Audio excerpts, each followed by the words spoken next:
Well, I think there is a prevailing assumption that the disabled life is a worse life and is not worth living.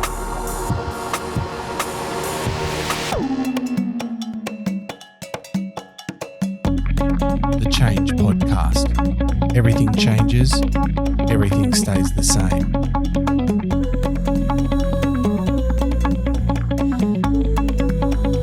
Why does everything keep on changing? Hi, welcome to the Change Podcast. We've gathered here in the Home Office studio for episode 3. And if you don't know, my name is Jem Clifton, and I am a PhD student studying psychology and also undergoing a transitional journey from male to female at the moment. And I'm Jem's dad, Shane Clifton. I know a little bit about disability, theology, and ethics. I'm going to do a bit of ethics today. Yeah, and he's also a beautiful father. A bit of a different format today. We're not going to be railing me about all of my problems and interesting changes. We're going to be delving into some philosophy, looking at a concept called transformative change. Did you want to give a brief definition, Dad? I understand that this is something that you're very familiar with. You've written about transformative change in disability and abortion and euthanasia. Yeah.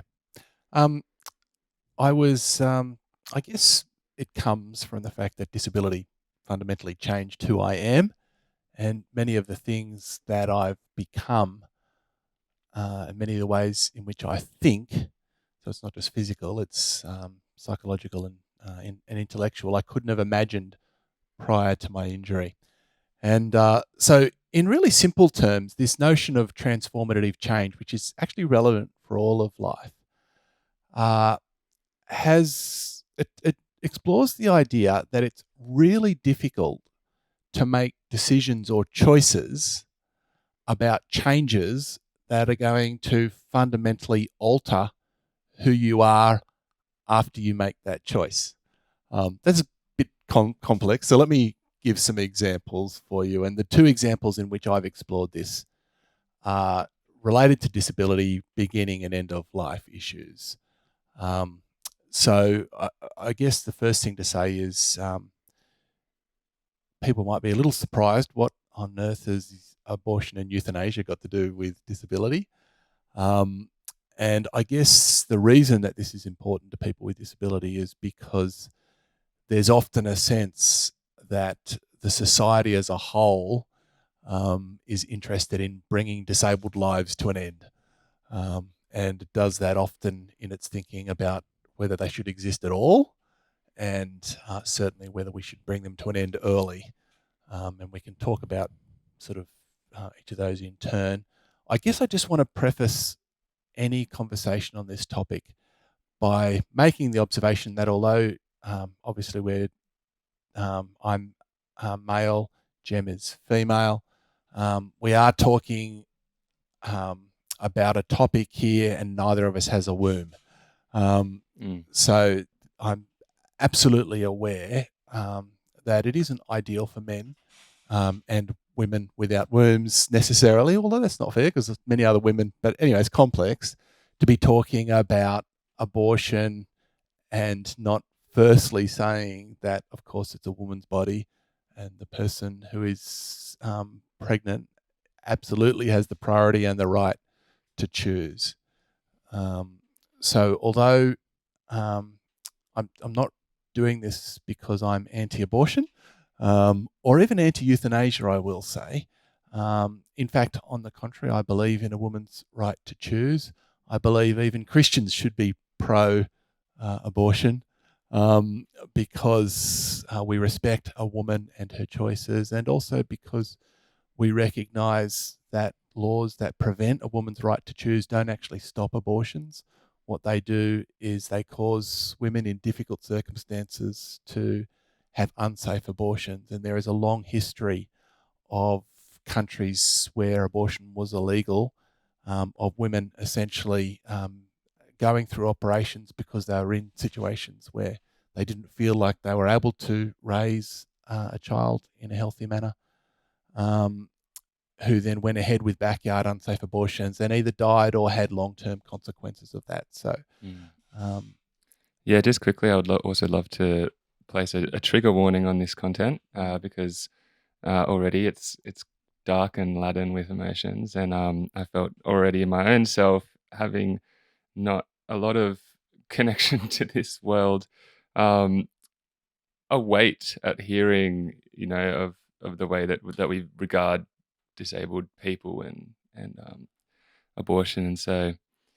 Yeah, this can get very dark and heavy, and so warning in advance. We're going to try and be as sensitive as we can, and mostly this is a discussion about the philosophical idea of how can we choose in these circumstances, but we're using, I guess, examples that can be triggering. yeah, and we're using them because they're relevant to my work and the people I interact with. Mm. So with that background in mind, the place to start is really, and it's not abortion so much as prenatal testing that becomes the issue, because in most Western societies today, prenatal testing occurs at various stages during the pregnancy. And when an disability is discovered, a genetic disability is identified as being likely, the prevailing assumption is that that baby should be terminated. And that prevailing assumption is a social assumption. It's also a medical assumption. So I'm involved with work at a Royal Commission that I'm not really talking about here and I don't represent, but there is lots of people with Down syndrome, for example, who will say that society doesn't want us and doesn't understand us because there's an assumption when a fetus is diagnosed as having Down syndrome in the medical profession and in the wider community that, of course, that baby should be terminated. But of course, why? What do you think the reasons are for that, if we can be very explicit? Well, I think there is a prevailing assumption that the disabled life is a worse life and is not worth living. Is difficult, and it's also assumed to be more difficult for the parents as well, right? Yeah. Yep. Yeah. I mean, so maybe we should actually, before we go into transformative choice, just start there and make the observation that, of course, all of life is difficult. Yeah, and I have a motto which is what is it? If it's easy, it's not worth doing, and if it's worth doing, it's not easy. Yeah, and if you have a non-disabled child and you just assume that it's going to be easy, well, you haven't been a parent yet. Yeah, exactly. It's a funny idea. Even using transformative choice, talking about abortion of disabled children, because just becoming a parent in general is a transformative choice. One that, I mean, albeit is very commonly spoken about. There's a lot of new parents who you can talk to about their experiences and kind of get an idea of what it's like. But the reality is that most parents who you talk to about raising children will spend the first 30 minutes of the conversation complaining about how difficult it is, and then look up at you over their fifth coffee of the day with dazed eyes and say, "But it's worth it though." Yeah, and so the single person who's not had children looks at that and says, "Really?" Yeah, exactly. For me, thinking about it, like, sure, I want to have kids because of this biological imperative, and it's part of our social model. But yeah, also it's a terrifying thing looking at in advance, especially the first few years of life, supposedly. Yeah, and I guess the whole point of transformative choice is that if you choose to not have a child, you'll become this person who can't imagine why you'd have one, maybe. And that's okay. That's a choice you've made, and that's the person you've become, and I'm not disparaging that at all. But if you have that child, it changes who you are. It changes you physically, it changes you psychologically, and you love this child despite all these other things. And so these different trajectories lead you in different paths. And so the philosophical question is, well, how do you make that choice before you've made it? Because you don't know who you're going to become after it. Yeah. And so, look, I guess just to say in terms of disability, that's the point is that most people look at disability as a life that they wouldn't want to lead.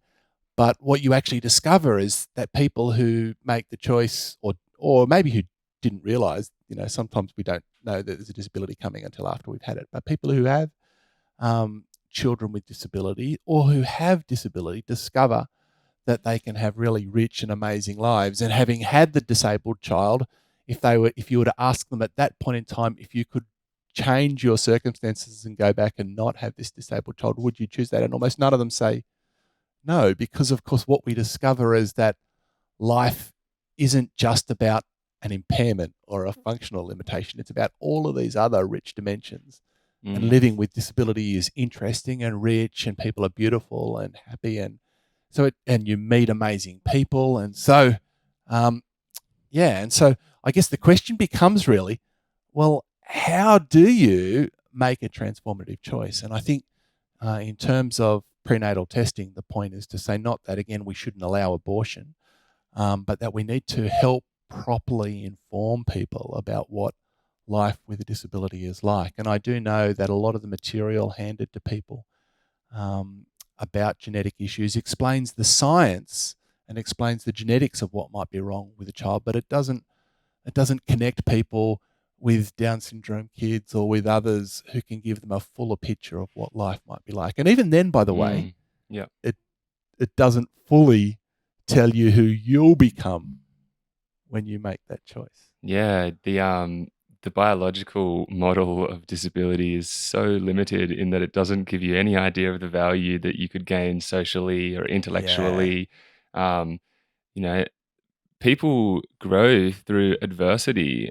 You learn about yourself through having to confront difficult issues. And if you waltz through life like in the ideal that we all just live this easy fairy tale existence, I think most of the time you get to the end of your life and you are actually some kind of unaware person, shallow, spoilt, and but I don't want to start passing judgments on people like that. Well, because who knows what they've gone through? You can't tell below the surface what a person struggled with. And look, I mean, let's turn away from beginning life. The end of life issue is relevant to us. Yeah. And you see, for example, quadriplegia, so my own disability. There's a prevailing assumption in the media and in movies and television. So let's take $1 Million Baby, which I don't know if you've seen that Clint Eastwood film.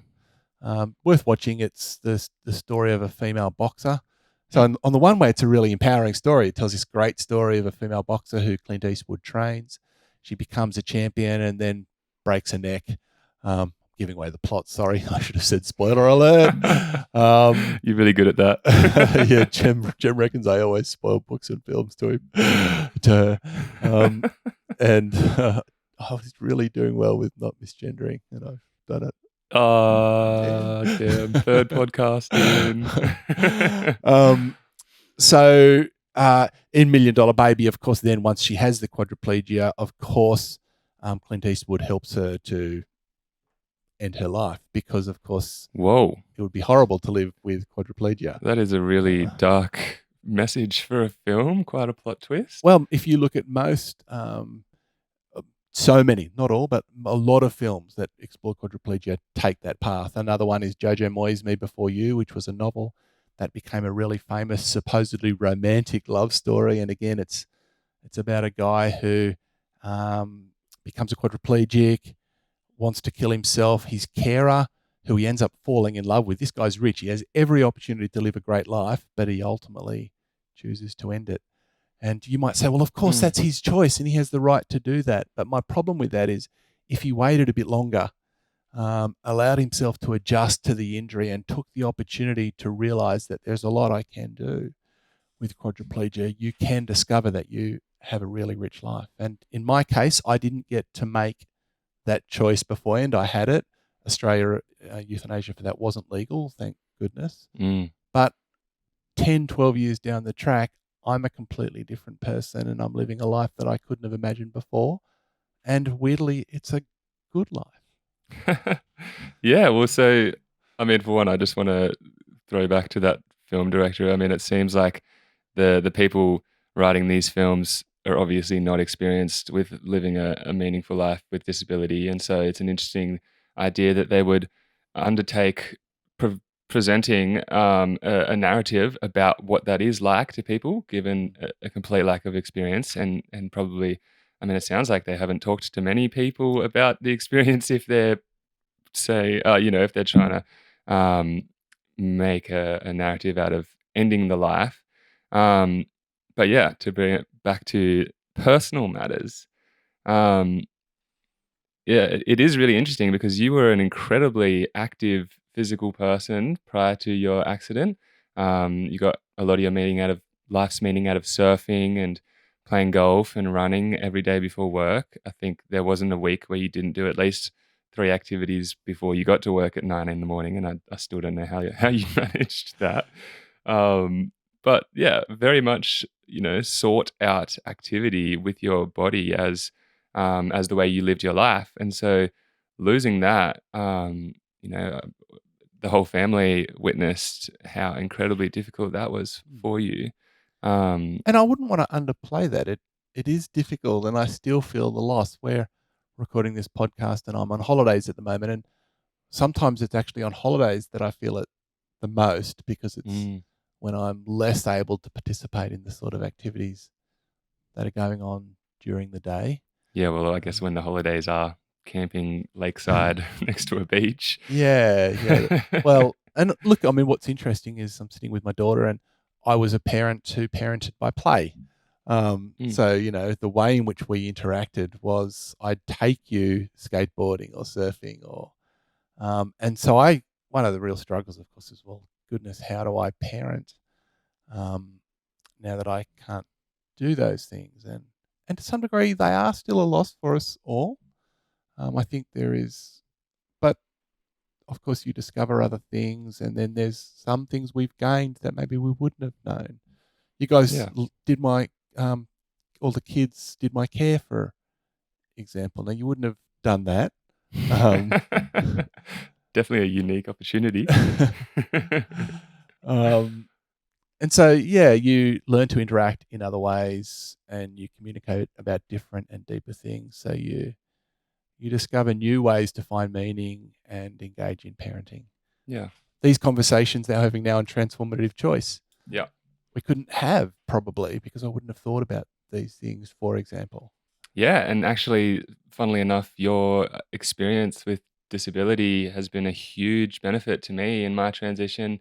Um, I remember in the lead up to making my decision, I had many a conversation with you about all of my struggles and problems I was facing, and you were a wealth of wisdom um, to kind of help guide me not towards any particular answer, just in addressing how can I make decisions about this. And I guess essentially the message was like, either way, it doesn't matter. Your life will be meaningful. You will find meaning. Don't let this question be a massive problem for you. Do what makes you happy in the moment, and everything else will work itself out. And that's an Yeah. incredible life philosophy to have gained from uh, a life changing accident. Um, Well, let's explore that because that's interesting. Because we're talking change, and so we've talked transformative choice with my disability. But yeah, as you say, that you're making a transformative choice. mm. The Well, just more before we so. get into that though, Okay. because Yeah. because I want to reflect on your transformative Okay. choice a little bit Jump too more. quick to yours. Yeah. Although as you say, it wasn't necessarily a choice because Australia didn't offer you the euthanasia option. Yep. But hypothetically, if they had, uh, the choice for you would have been, I guess, between living a life lacking in the meaning that you previously and the joy that you had previously sought in life of activity and getting outside and doing, having the freedom of mobility, or no life. That's what it felt like. Yeah. Yeah. And so, and I guess And I can both distinctly sides kind of remember. seemed like, but no life in a way. Well, I can distinctly remember a guy called Simon had a spinal cord injury a couple of years before mine. Yeah. Similar injury to mine, and thinking, oh, maybe it's a shame that the accident didn't completely end his life. I actually remember thinking that about someone else before I had it. Wow. And that's because you've hit it right, because all I could see was this life or no life at all. Yeah. And it just goes to show how narrow and small our perception We get is. very stuck on loss and not on what loss can entail, which is the space for new things to arise. That's profound. It's good. It's good having a verbal spiel with you. Sometimes we get to some profound places. We do. It's nice. Very nice. But yeah, no, from my perspective, the transformative choice that you were making, that you could have made, I guess, the way it would have impacted me would have been a dad who can no longer engage with me in play, or no dad. And obviously for me, I would always choose the dad, like having a dad, even if he can't take me surfing anymore. Because there's so much more to a person than mobility. And we have since, I guess, engaged more intellectually, and potentially that's prodded me into the more philosophical world. Instead of surfing waves, I now surf pages. You poor person. But I love it. And I guess just to point out how wild the flow-on effects from these transformative choices really are. It's not as simple as, this binary, no life or a life without joy. It's no life or, essentially giving up a whole package of potential new blessings and outcomes and meanings that you could gain. Yeah. I guess, and that observation that that so many of the rich things that we get in life, the deep things we get in life, are through crisis more than the good times. And that's hard to get your head around, because it's not as though you would choose to go through the crises. But when you think about... Well, there you go. So you're in a unique situation because you're choosing. We've got to come to that in a second. But when you think about spinal cord injury and the losses, but you also think what you discover in the midst of it is the generosity of people all around you who were extremely kind when we were going through that initial loss in hospital. But in the 10 and 12 years since, I discover the kindness and goodness of people all the time, even if it's sometimes paternalistic and over the top. People are nice and kind and generous. We discover, the richness of relationships. So generosity, compassion, if you think of the virtues, most of them aren't achieved or found in the easy times. They're found in difficulty and crisis and loss. Yep. And this is human life is ultimately about finding meaning in the midst of crisis and loss. So yeah, and also I guess gratitude. Like crisis is a huge trigger for gratitude for what you have. Yeah. Threaten to take away the gifts that someone has that they may not be seeing as gifts, and they'll suddenly be like, "Oh my gosh, no, I actually do really value that," and maybe that will then cause them to be grateful more in their daily life, and because life isn't meant to be this marketed, lavish, opulent experience of constant, heightened, wild experiences. It's actually, life is in the simple daily grinds and joys that we overlook mostly. And so there's this concept, Japanese concept.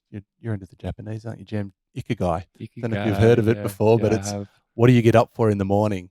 And it's a lovely way of thinking about meaning and purpose. What do you get up for in the morning? And when you go through loss, that's, of course, the deep question, because for a long period of time, grief is that feeling I've got nothing to get up for in the morning. Hard to get off the mind all of the things that you have lost to then look for the things that you can still get up for. Yeah. So should we turn our attention to transformative choice and the choices you're making?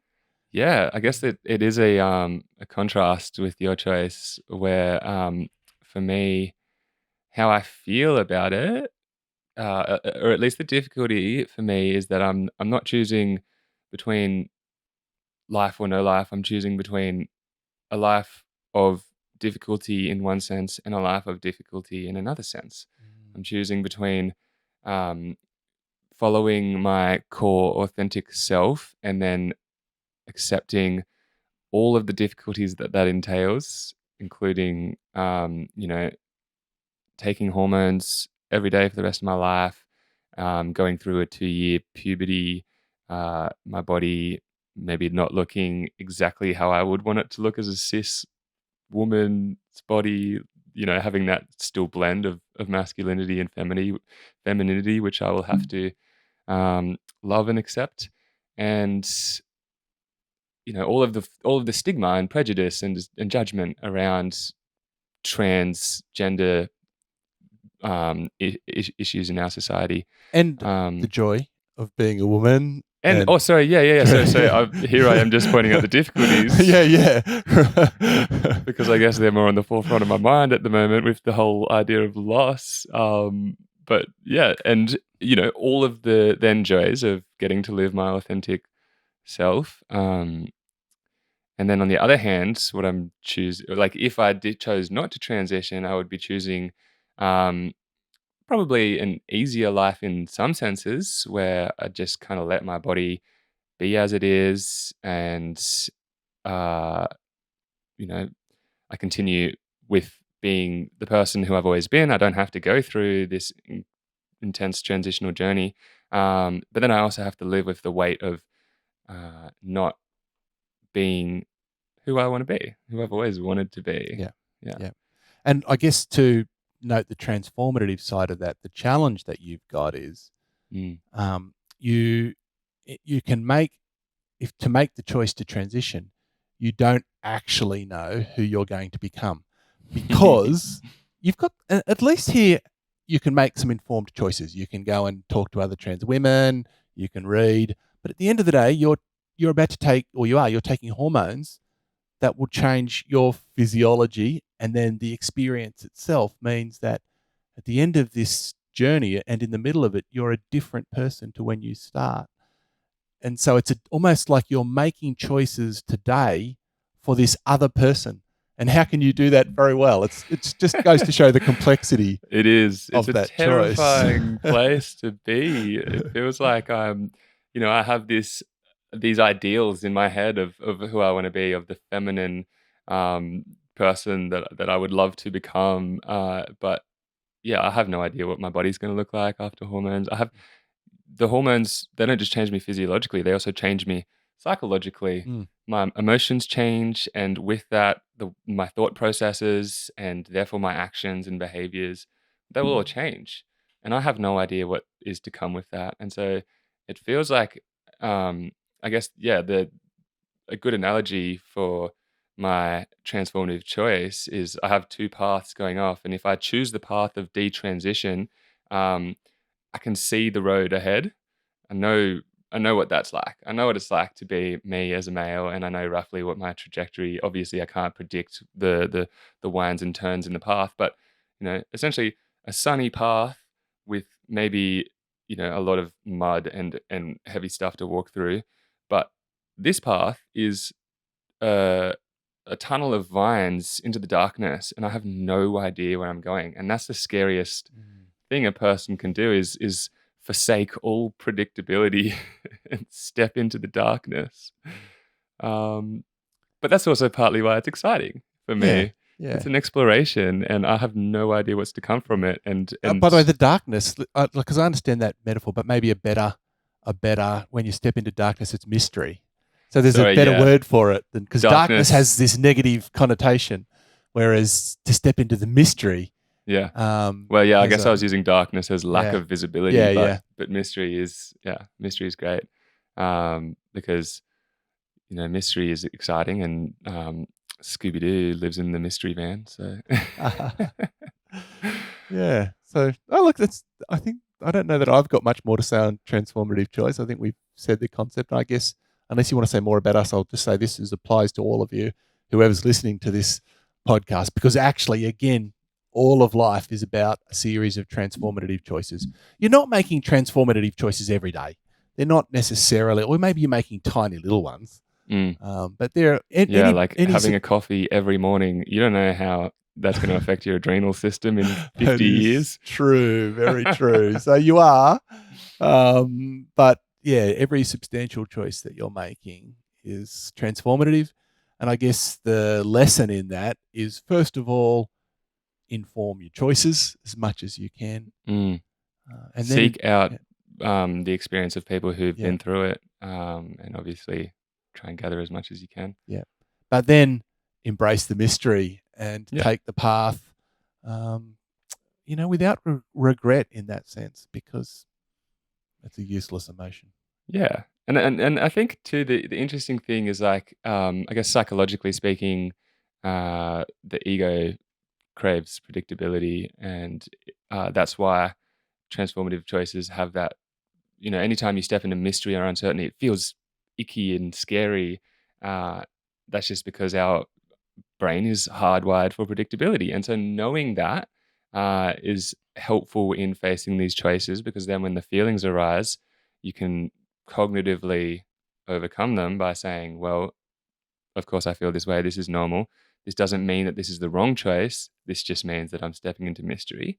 And then I guess the way to guide these choices is the interesting thing, because we've talked about how difficult transformative choice is, and you can kind of get experiences each way. But at the end of the day, it is your decision, and you are responsible for the choices you make in every moment, and you are responsible for your own happiness. And so, as part of that, choose the things that make you happy. Do the things that feel most authentically you. And if you're standing at a path where one leads off into the light and one leads off into mystery, um, sit there for a second and allow yourself to um, just really take in the mystery and all of the feelings associated with that choice, and then follow your heart. And it's the most cliche thing ever, but cliches become cliches because they harbor so much truth. And I Yeah, guess the problem with cliches is that they've been repeated so many times to become benign. yeah, yeah, yeah, But yeah, yeah, the initial person who wrote it, who came up with that cliche, super profound. yeah. And you just need to find the emotional meaning underneath the shallow words. Yeah. Look, I mean, I think a topic for another podcast, by the way, since these keep coming up, is that idea of pursuing happiness. Is that a good strategy for an ethical and good life? And I think the answer is yes, actually. Um, but Mm. um, But but it does have a bit is of it bad hedonism has a bit of a sort of a bad press. So I think yeah, we might explore that at another point in time. yeah. So I'll just give an initial answer. I think pursuing happiness, provided that happiness is your own and others, and is not sort of causing harm to others, is actually a healthy way of thinking about ethics. But that's a conversation. Well, I mean, yeah, it's something that we could unpack now. I mean, the No, happiness let's is. do it later. Let's I do another think podcast. yeah. This is a big topic, and Oh yeah, I guess we've been going for a while yeah, already. yeah. Hey, I think that's it. Peace and goodwill. Love to talk to you all, and Thanks for listening again. It's great to have you guys along for the ride. I hope you've gotten something out of this conversation. And yeah, enjoy the mysterious life that awaits you. cheers.